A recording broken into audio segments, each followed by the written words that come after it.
In 1954, Greyhound put the most ambitious highway coach ever built into service across the country. The Scenic Cruiser became an image almost inseparable from post-war American long-distance travel. But just a few years later, the entire surviving fleet had to go through a major technical overhaul. That same decade, in Chicago, CTA put hundreds of propane-powered buses into service. Resident opposition in the surrounding neighborhoods was strong enough to force CTA to relocate its fuel storage. CTA kept buying more anyway. Today, we're counting down the 8 most controversial American buses of the 1950s. Number 1 might surprise you. Number 8. CD Beck DH1040. In 1955, the Beck Company of Sydney, Ohio, released the DH1040, almost exactly when Greyhound's new design was capturing the entire industry's attention. Side by side, you'd have a hard time telling them apart. The same tall nose, the same wraparound observation windows on the upper level, the same deck-and-a-half layout. But Beck didn't copy it outright. Where the Scenic Cruiser carried 2 Detroit diesel 471 engines linked through a fluid coupling, the DH1040 ran on a single Cummins NHRBS diesel rated at 300 horsepower. Simpler, less to break. Beck had a leaner mechanical concept than its rival. So why did almost nothing happen in the market after that? Only 12 were ever built. Some went to Queen City Trailways. Most of the rest were sold to operators in Cuba and Mexico, and Beck had to repossess them itself when buyers couldn't pay. One was seized in Cuba, brought back and refurbished at the Sydney plant itself, and later became the personal tour bus of country singer Ray Price. As far as I could find, there's no record of GM ever suing Beck. The resemblance alone never needed a lawsuit. Number 7. Mack MV-620D.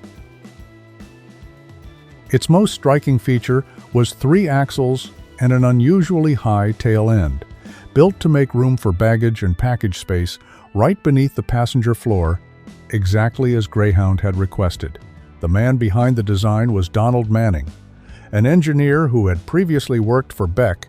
In 1957, under the floor sat a single engine, a Mack END 864, a diesel V8, 255 horsepower, 638 pound-feet of torque, less than the 320 horsepower of the Scenic Cruiser's twin-engine setup, but only 1 engine to fail instead of 2.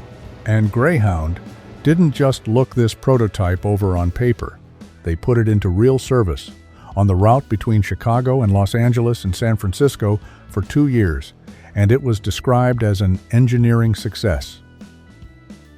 Strangely enough, in 1960, the bus was returned to Mack. Greyhound's leadership decided against placing an order, and the company's direction was increasingly tilting toward MCI. But the story didn't end there. Donald Manning later went to work for General Motors itself, the very company that had beaten his design. He became chief engineer at GM's truck and coach division, the man behind the prototypes that led to the RTS2 line.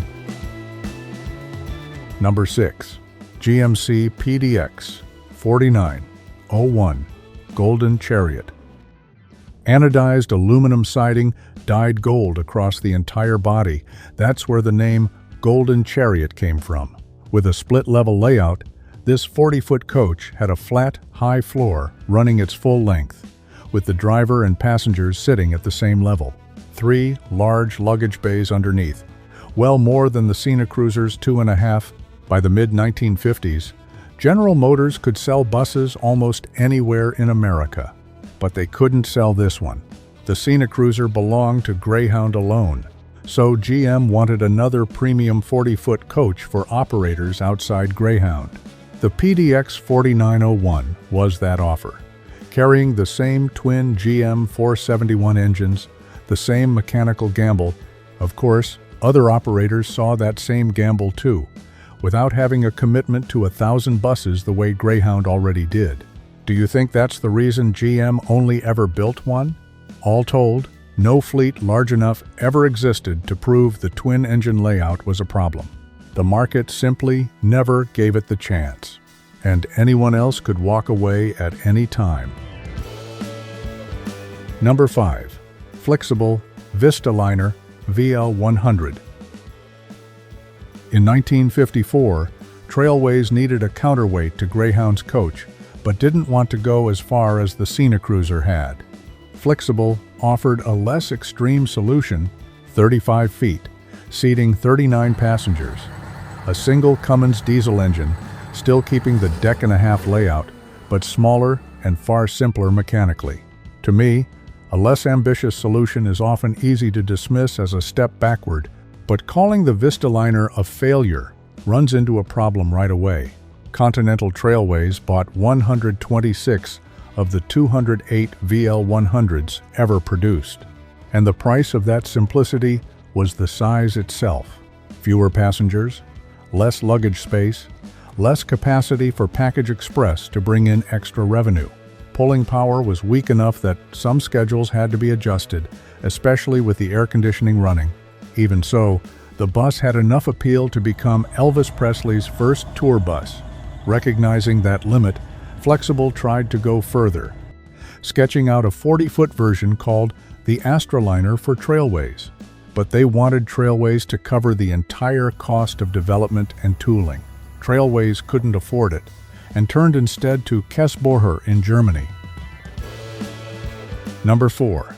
GM TDH-4801 and TDM-4801. In 1953, GM already had the 40-foot transit bus it wanted to sell across America. But in California, rear axle weight regulations wouldn't let that configuration operate normally. GM didn't abandon the California market. They redesigned it.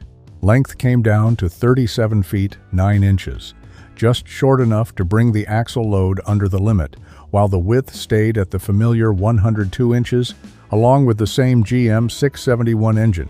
On the surface, this sounds like a niche, one-state compliant special, not worth a second look. But as many as 547 TDH-4801s with automatic transmissions, plus another 75 TDM-4801s with manual transmissions, rolled off the line over nearly the entire decade. More than 600 buses, in my view, is not some forgotten test run.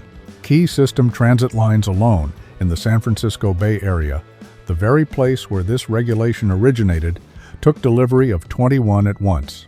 So what do you make of GM's workaround? Number 3. GM TDH-5105.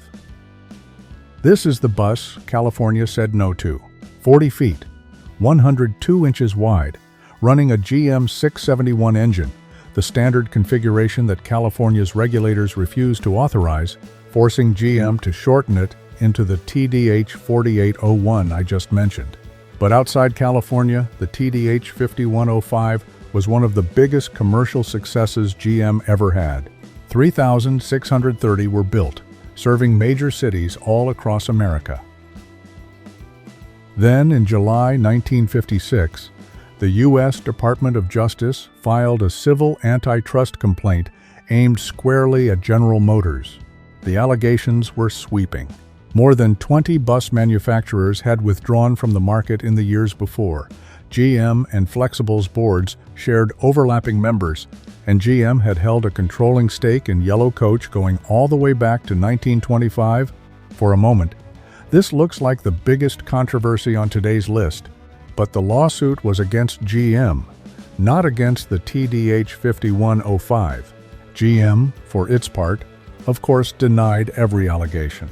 By the end of 1965, both sides signed a consent judgment, and the official record states plainly it did not constitute evidence nor an admission from either party. The most important provision in it, GM had to sell engines and transmissions to its competitors. Right after the judgment was signed, Flxible, the company that had just sold over 100 Vista-Liners, had its hands on the very kind of components that had once belonged to GM alone. Number 2. Twin Coach 52 S2P. In the early 1950s, in Chicago, CTA tested a fuel still unfamiliar to transit buses: propane gas. Lower fuel costs, greater operating savings. CTA started with 31. They ran well enough that just a year later, the agency ordered 520 more from Twin Coach, as far as I could find, the largest bus order in U.S. history at the time. But safety concerns grew right along with it. Propane is a flammable fuel. That was the argument diesel bus manufacturers themselves made. Opposition from residents in the surrounding neighborhoods was strong enough to force CTA to move its fuel storage out of the Lawndale garage. Do you think that kind of pushback was enough to end the whole program? It wasn't. CTA kept buying propane buses, not just from Twin Coach, but from several other manufacturers. By 1963, CTA was operating roughly 1,700 propane-powered buses, more than half the city's entire fleet. Number 1. GMC PD-4501 Scenicruiser. This is the bus that gets compared to more than any other in this video. In 1954, Greyhound wanted a distinct identity, more seating capacity, more baggage room, a genuinely modern coach. But GM didn't yet have a V8 version of the Series 71 engine that the original concept required. The solution was to pair two GM 471 diesel engines to work together, a decision that made complete sense at the time. But the twin-engine setup brought plenty of complexity. An early electric clutch control system generated a wave of complaints in operation. GM was forced to retrofit the control system. The story didn't end there. Structural cracks began appearing around the rear window area. The problem now went well beyond complaints about how the bus drove. An estimated 1,001 Scenicruisers were built.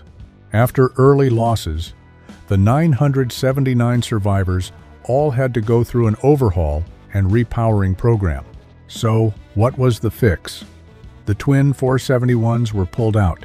A single Detroit diesel 8 versus 71 engine went in, along with a 4-speed Spicer transmission and structural reinforcement. As far as I could find, the cost of that overhaul ran somewhere between $10 and $13 million, depending on which source you believe. At this point, you could easily conclude this was a failed engineering gamble. But no, the buses kept running. The new configuration extended their service life another 20 years. The Scenicruiser became inseparable from Greyhound and from long-distance travel in America. The survivors still around today have earned their place as museum pieces and collectors' treasures. The Scenicruiser earns its place at number 1. These 8 buses have almost nothing in common mechanically, but there's one thing they share. Each one sparked a controversy, and most of those controversies weren't really about the bus itself. The 1950s, in my view, was a period when American bus builders were moving faster than regulation, faster than operating practice, and sometimes faster than the very technology they were trying to master. Now that you know what Greyhound had to fix, do you still call the Scenicruiser the greatest American bus of the 1950s? Or does the TDH-5105 deserve that title instead? Leave your answer in the comments.